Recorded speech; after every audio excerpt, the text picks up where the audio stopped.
Olá, concurseiro, concurseira. Estamos chegando para mais uma parte da aula que vamos trabalhar com a utilidade das cartas básicas e das cartas temáticas.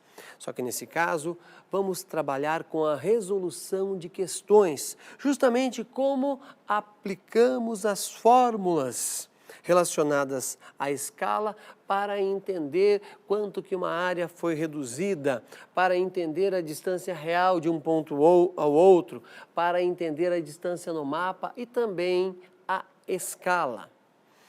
É interessante agora nós relembrarmos as fórmulas que existem para que você consiga desenvolver esse cálculo. Acompanhem comigo, são 3, veja lá, concurseiro, concurseira. Uma delas é a distância real, veja aí, igual a distância no mapa, que multiplica o quê? A escala, ok? Então, esta é uma das fórmulas. A segunda fórmula é a distância no mapa igual a distância real dividida pela escala.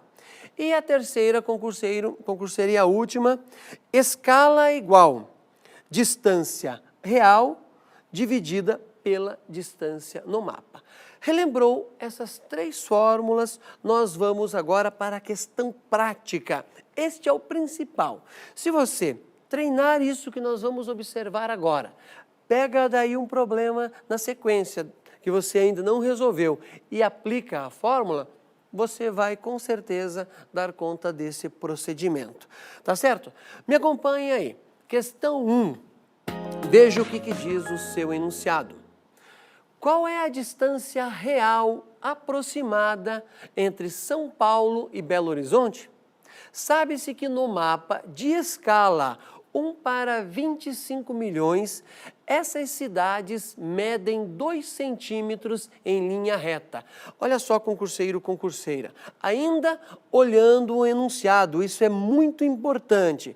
Fica com o enunciado aí e começa a imaginar os elementos, tá certo? O que o problema está pedindo? A distância real, aproximada. Aí o autor teve o cuidado de colocar aproximado, por quê? A gente sabe que cada carro vai medir uma distância do ponto onde você sai, então dá 1 quilômetro para lá, outro para cá. Então, qual a distância real? Ou seja, nós estamos em busca, quando pensamos em termos de fórmula, do desão de 2 cidades, São Paulo e Belo Horizonte. Sabe-se que esse mapa tem uma escala de 1 para 25 milhões. Concurseiro, concurseira. Eu disse em outro momento que quando você tem uma escala numérica como essa, você já tem que pensar quanto isso vale em centímetro, ou seja, quanto vale 1 centímetro nessa escala. Se você cortar os 5 zeros de 1 para 25 milhões, você vai ter o resultado aí do quê? 1 centímetro é igual a 250 quilômetros. Olha que interessante, se 1 centímetro vale 250 quilômetros, pensa comigo, quanto vale 1 milímetro? Por isso também a questão da escala aproximada, porque é fácil com uma régua eu errar aí em 1 milímetro e já sair fora da área que eu vinha pensando, que eu vinha estudando. E está dizendo que essas cidades estão separadas no mapa, se eu esticasse uma régua, por 2 centímetros. Perfeito? Ou seja, o Dzinho, o D minúsculo. Essa leitura é muito importante que seja feita. Quando você localiza esses elementos, fica mais fácil para você montar a fórmula. É isso que eu quero que você observe agora. Veja aí, já montamos para facilitar o nosso entendimento. Olha lá, a escala que você vai retirar 1, 2, 3, 4, 5 zeros, né? Ou seja, 1 centímetro igual a 250 quilômetros, você já fez a transformação, é desconhecida a distância real, que o problema já nos fez a provocação, e nós temos a distância no mapa, que são os 2 centímetros. Olhando para as fórmulas, é fácil.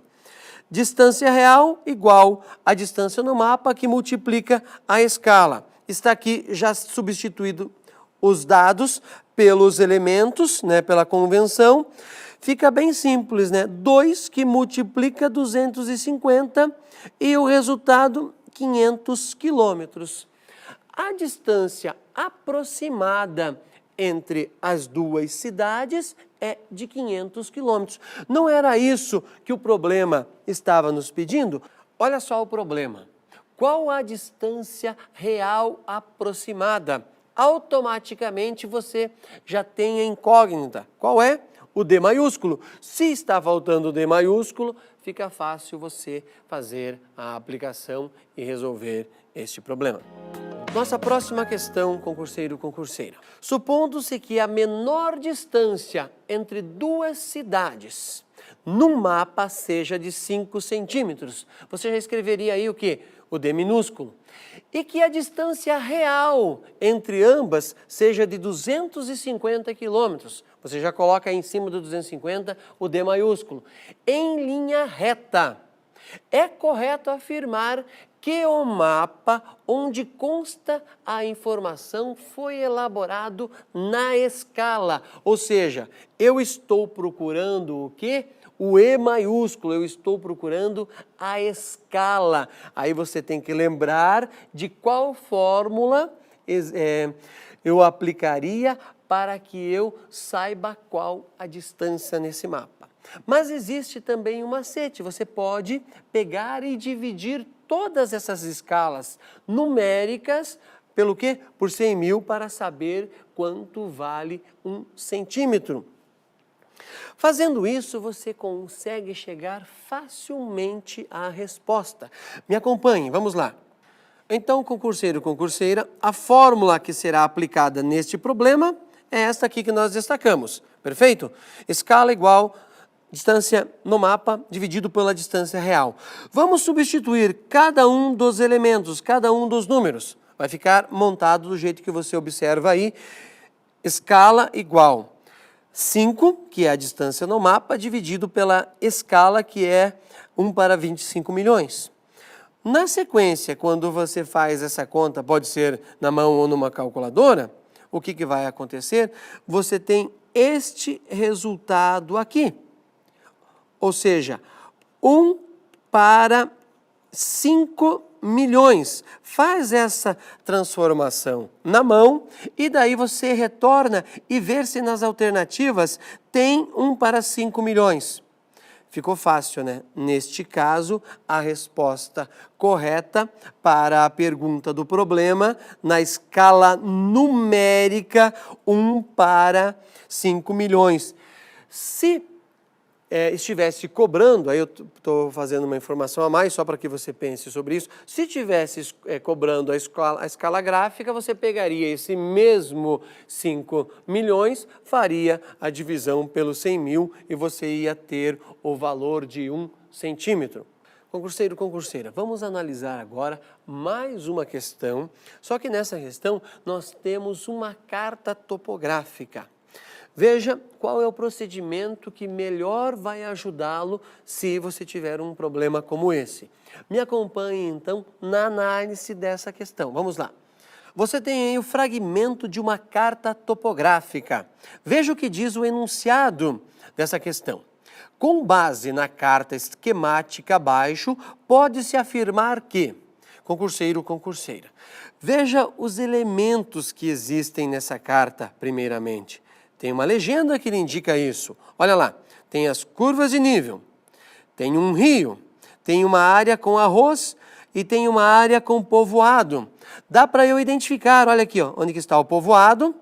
Dá para eu identificar que aqui está um rio e chama-se Rio Verde, o nome desse rio, perfeito? Você já conclui que o povoado está bem nas margens do rio, vou delimitar aqui para facilitar o nosso entendimento. Relembrando, olha só, esta curva de nível aqui está na cota de 50 metros, depois essa outra está na cota de 10 metros, ou seja, quanto mais eu me aproximo do rio, o que vai acontecer? Diminui a altitude. Perfeito? Fez essa leitura, acha também onde está o norte, para que você tenha norte, sul, leste, oeste, nordeste, sudoeste e assim por diante, ok? E a área de arroz, onde está? Vamos puxar aqui para que fique claro na legenda para você. Feito isso, feito esta leitura, você já tem um entendimento de todos os elementos que existem na carta.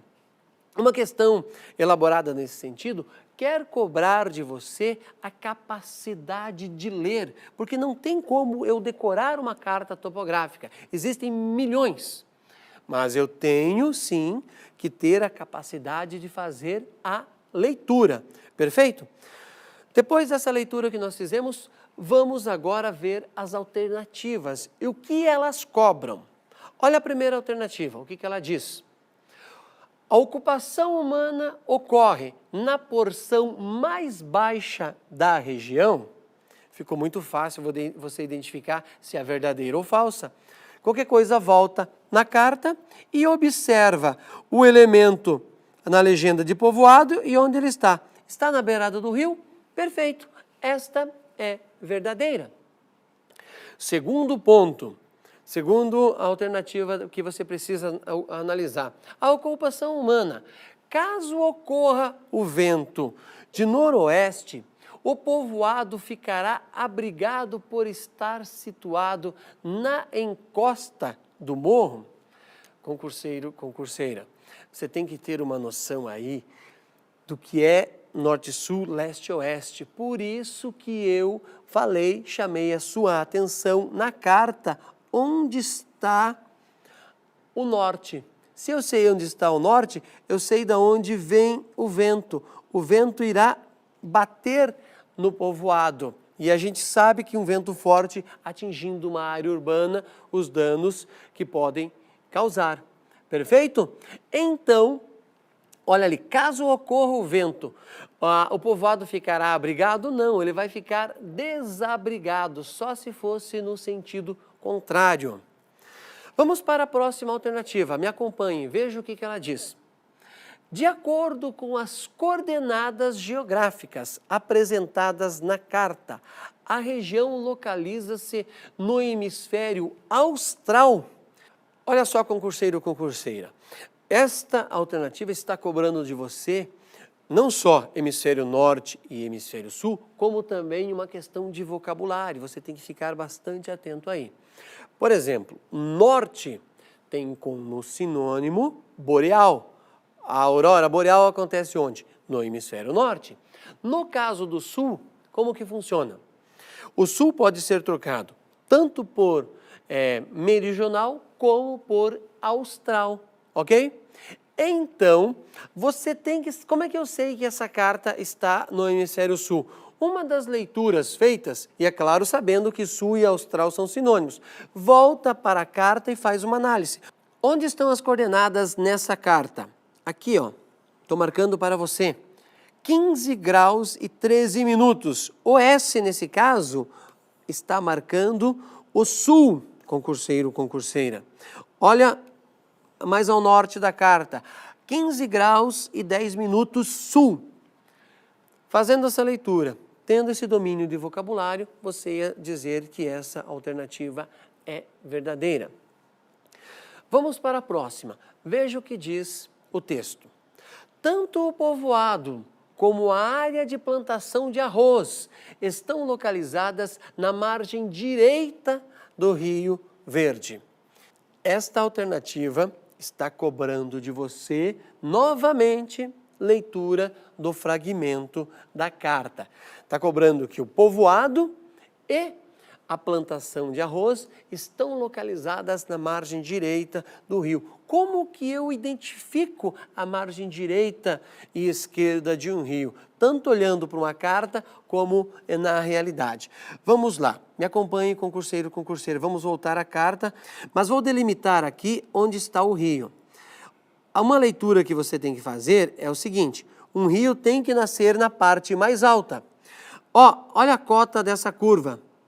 50 metros, até vou marcar aqui com uma letra maior, 50 metros de altitude, ou seja, o rio corre neste sentido. Aqui está a parte mais baixa, aqui está a parte mais alta. Se eu sei onde está a parte mais alta e a parte mais baixa do rio, aqui é um exercício de abstração, já que eu estou olhando para a carta. Eu imagino a água batendo em minhas costas e seguindo. Eu tenho margem direita e a margem esquerda. Então, ao voltar para a carta, você se posiciona nessa carta automaticamente. Esta daqui é a margem esquerda e esta daqui é a margem direita. E o que a alternativa está nos cobrando? Que o povoado e a plantação de arroz estão localizadas na margem direita. Acabei de mostrar, pela leitura da carta, que não é verdade. Automaticamente, você marcaria isso como uma alternativa falsa. Vamos ver mais uma das alternativas que está nessa questão e você deve fazer a leitura. Veja lá. O relevo representado a oeste do Rio Verde é mais acidentado do que o da porção leste. Você vai ter que recorrer à carta para fazer a leitura, não tem jeito. Vamos lá? Você sabe onde que está o norte, né? Tem uma setinha aqui fazendo a indicação. Se você tem dúvida, faz o seguinte, sabe que o norte está aqui, aqui está o sul, aqui está o leste e automaticamente aqui está o oeste, que pode ser trocado por um W também, dependendo da situação, e pode ser trocado pela letra E. Então, domine muito bem isso. Olha, só o fato de eu ter feito isso, colocado os pontos cardeais a partir da referência que a carta me deu, eu já identifico que é verdade sim. O terreno mais acidentado está na porção oeste. Por que, concurseiro, concurseira? Veja uma coisa comigo lá na carta. Olha a distância entre esta curva e esta, ok? 10 e 50 metros. Agora, olhe a distância que vem da plantação de arroz até o Morro Cerro Azul. Chega até 90 metros de altitude e aqui não tem cota, tá vendo? Mas mesmo que não exista o número, eu vou deduzir que a próxima marcação, ou seja, a próxima cota é de 100 metros. Eu tenho esses dados na carta. É mais acidentado, é mais alto, tem um morro que no lado leste não aparece. Concurseira, concurseiro, percebeu que tanto na questão que nós resolvemos da escala, como na questão de leitura cartográfica, é uma outra linguagem, perfeito? E você precisa estar adaptado a isso para que você consiga ler o espaço, ou ler um determinado território, ou ler uma determinada região, vai depender da situação e cada um desses conceitos podem ser usados utilizando uma carta topográfica.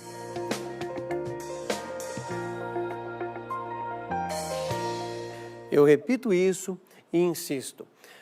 A internet tem várias cartas topográficas. Na própria página do IBGE você pode encontrar essas cartas topográficas. Não tem outro jeito de você aprender ou se acostumar com essa leitura a não ser olhando para essas cartas. E sempre com muita atenção indo para a sua legenda, porque ela vai indicar os elementos que existem na realidade, que estão naquele espaço. E é claro, também sempre observando a escala, para que você saiba quantas vezes aquela área foi reduzida. Por exemplo, a escala é de 1 para 1 milhão, foi reduzida 1 milhão de vezes. A escala é de 1 para 100 mil, ela foi reduzida 100 mil vezes. A de 100 mil vezes tem mais detalhes do que a de 1 para 1 milhão, mas a de 1 para 1 milhão representa uma área maior. E a partir disso, você vai tomar a decisão qual carta você vai necessitar para uma determinada ação, para uma determinada missão que você deva cumprir. Assim eu me despeço, desejando a você ótimos estudos e uma boa prova.